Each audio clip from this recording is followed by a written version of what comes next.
百变小厨房，不负好时光。大家好，这里是百变小厨房。买了那么多的白醋吃，始终觉得家里面自制的米醋、白醋更加的香，味道也更加的醇厚，并且自己在家做白醋没有任何的添加剂，吃起来也更加的放心。今天就来给大家分享一个咱们农村里面酿造白醋的土方法。还记得小时候家里面吃的米醋就是妈妈这样做的。今天呢，把这个方式分享给大家。做法非常的简单，没有任何的技巧，家里面有大米就可以做。首先我们准备300克的大米，加入清水将大米淘洗一下。相信很多朋友都只知道大米平时主要用于做饭食用，很多朋友都不知道，其实咱们的白醋和米醋所用到的材料也是大米。加水将大米表面的灰尘和杂质清洗干净。大米的次数不需要淘洗太多，淘洗2次就可以。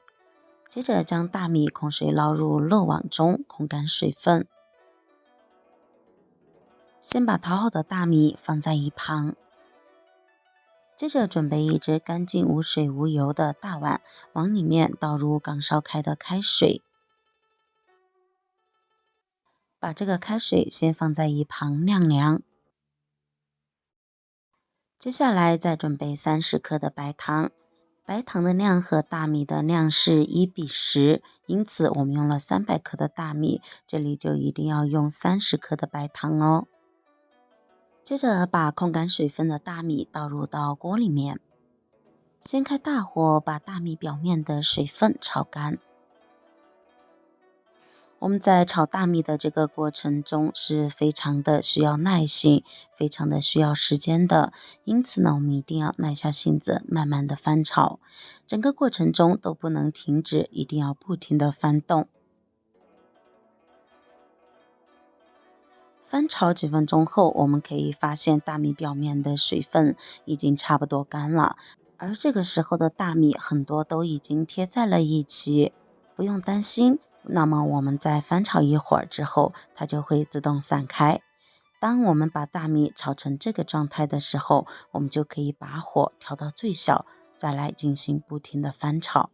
翻炒的过程中，我们可以用铲子将贴在一起的大米团用勺子将它压扁压散。翻炒到6分钟的时候，我们可以看到有些大米表面已经开始泛黄了，那么继续不停的翻炒。炒大米没有任何的技巧和难度，只需要我们有耐心，耐着性子慢慢的进行翻炒即可。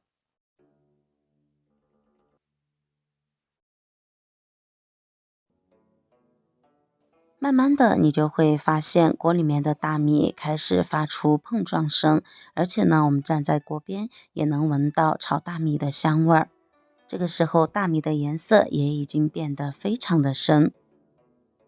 我们在炒大米的时候，一定要注意不要把大米炒糊了，因为炒糊的大米它是苦的。我这里大概翻炒了约13分钟左右，大米就基本上炒好了。可以看到颜色呢也已经比较深了，像这个样子就可以了。当然，炒大米的时间还是要根据自家的实际情况来看哦，只需要将大米炒的颜色泛黄，像这样就可以。大米炒好之后，我们立刻关火，然后用勺子将它摊开，摊平一点，把它放在一旁晾凉。接下来我们准备一个大的密封罐，只要是玻璃罐子具有密封性的都可以，像什么罐头瓶子啊什么的都行。然后我们把罐子打开，接着准备一瓶白酒，往里面倒入2小盖白酒进来。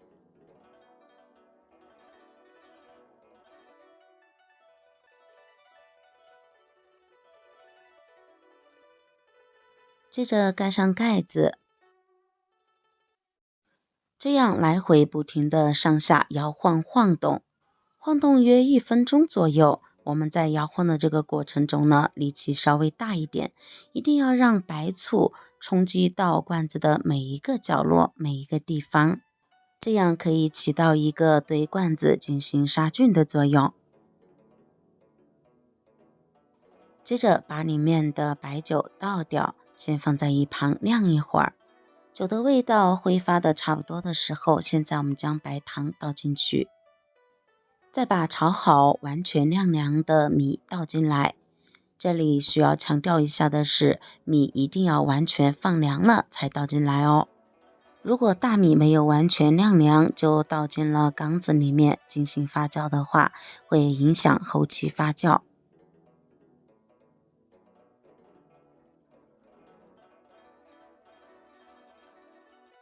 全部倒好之后，我们现在再把完全晾凉的凉白开倒进来。这里也有一个关键点，就是这里面的水一定要是开水，彻底放凉之后再倒进来。一定要是凉白开，千万不能用清水哦，因为清水里面有大量的细菌。接着用筷子充分的不停的搅拌，搅拌约1分钟，把所有的白糖搅拌至融化。当然我们这里在加凉开水的时候，一定不要加得太满，大概加到8、9分满的样子就行了。因为在后期发酵的过程中会产生大量的气泡，所以一定要留有一定的空间，不然的话盖子就很容易被顶开了。我们用来搅拌的这个筷子也要保持干净无水无油，一直不停的搅拌，搅拌至里面的白糖完全溶解融化就可以。整个搅拌的过程大约在1分钟左右，就可以把里面的白糖完全搅拌至融化啦。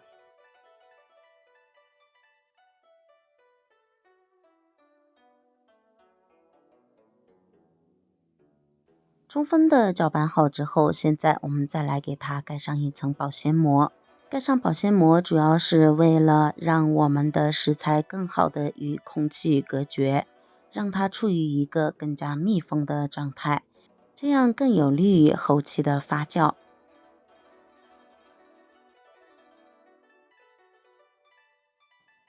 罐子完全密封好后，我们把它放在阴凉通风的地方进行发酵保存，避免阳光直射。只需密封发酵15天，那么我们的白醋、米醋就酿造好啦。自家做的米醋没有任何的添加剂，而且口感味道更加的香醇。这个过程中我们只需要耐心等待就行了。酿造好之后，我们可以用漏网将里面的残渣过滤出来，就可以得到米醋了。如果你也喜欢吃白醋和米醋，那么不妨自己在家里面来试着酿造吧，绝对一次就成功，没有任何的难度和技巧。亲爱的朋友们，视频都已经看到这里啦，如果你觉得我的视频对你有所帮助的话，那么您可以点赞、关注加收藏。您每一次的点赞和支持都是我最大的前进动力，感谢您的关注和支持。那好了，我们今天的分享就先到这里了，感谢你收看，我们明天不见不散，拜拜。